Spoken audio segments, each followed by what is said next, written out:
নমস্কাৰ বন্ধুসকল স্বাগতম জনাইছো মোৰ আন এটা ভিডিঅলৈ বন্ধুসকল আজি ভিডিঅটো হ'ব এখন ঘৰৰ বিষয়ত মানে এখন ঘৰৰ দৰ্জা খিৰকি ৰুমৰ সাইজ কিমান আছে ঘৰখনৰ ড্ৰয়িং কেনেকুৱা হ'ব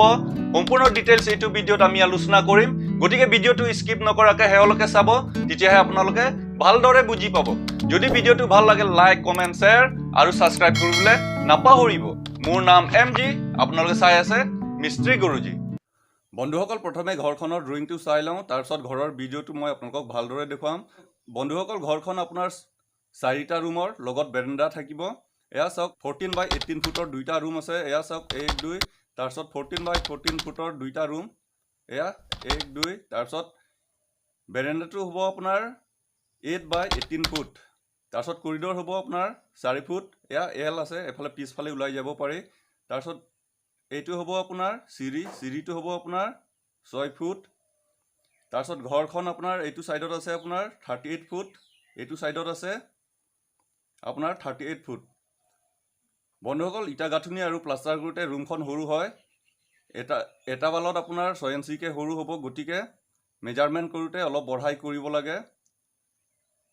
এয়া মই এফালে 38 ফুট কৰি দিছোঁ এফালেও 38 ফুট কাৰণ এটা সাইডত আপোনাৰ 4টা ৱালকে আছে এয়া চাওক 1 2 3 4 গতিকে মই 2 ফুট বঢ়াই মেজাৰমেণ্টটো কৰিছোঁ এইটো সাইডতো সেই একে তাৰপিছত ঘৰখন টোটেল 1444 স্কয়াৰ ফুট আছে তাৰপিছত পিলাৰ আছে 18টা দৰ্জা আছে আপোনাৰ 6টা খিৰকি হ'ব 5 পালা 2টা আৰু 3 পালা 7টা ভেন্টিলেটৰ আপোনাৰ 5 পালা 2টা 3 পালা 7টা বাকি পকাৰ লগোৱা হৈছে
বন্ধুসকল এখন ঘৰৰ টাইলছ লগোৱা ভিডিঅ' মই অলৰেডি বনাই থৈছোঁ ভিডিঅ'টোত টাইলছ কেনেকৈ লগায় টাইলছৰ স্কয়াৰ ফুট কেনেকৈ কৰে লগতে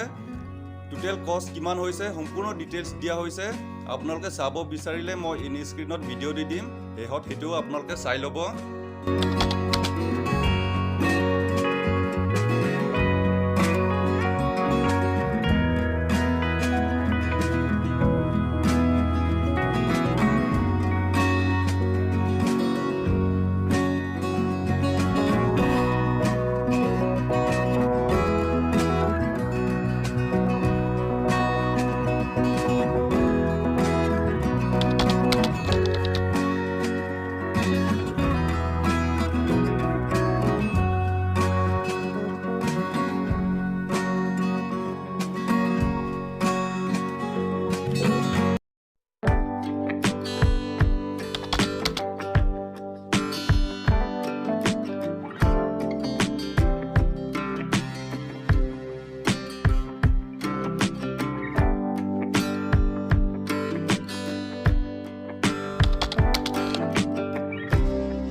বন্ধুসকল ভিডিওটো চাই কেনেকুৱা লাগিছে কমেন্ট সেকশনত জনাব বন্ধুসকল এখন ঘৰৰ ড্ৰয়িং ৰুমৰ সাইজ কিমান আছে দৰ্জা খিৰকি কেনেকুৱাকৈ বনোৱা হৈছে সম্পূৰ্ণ ডিটেইলছ দিয়া হৈছে তথাপিও আপোনালোকৰ যদি কিবা প্ৰশ্ন থাকে বা সুধিবলগীয়া কথা থাকে মোক কমেন্ট সেকশনত জনাব মই আপোনালোকৰ উত্তৰ দিবলৈ চেষ্টা কৰিম বন্ধুসকল এতিয়ালৈকে যদি মোৰ চেনেলক সাবস্ক্ৰাইব কৰা নাই সাবস্ক্ৰাইব কৰি থাকক লগতে বেল আইকন হিট কৰি অল অপচন সিলেক্ট কৰি ল'ব তেতিয়াহে মোৰ নতুন ভিডিও নটিফিকেশন আপোনালোকে পাই থাকিব ভিডিওটো হেহলকে চোৱাৰ বাবে ধন্যবাদ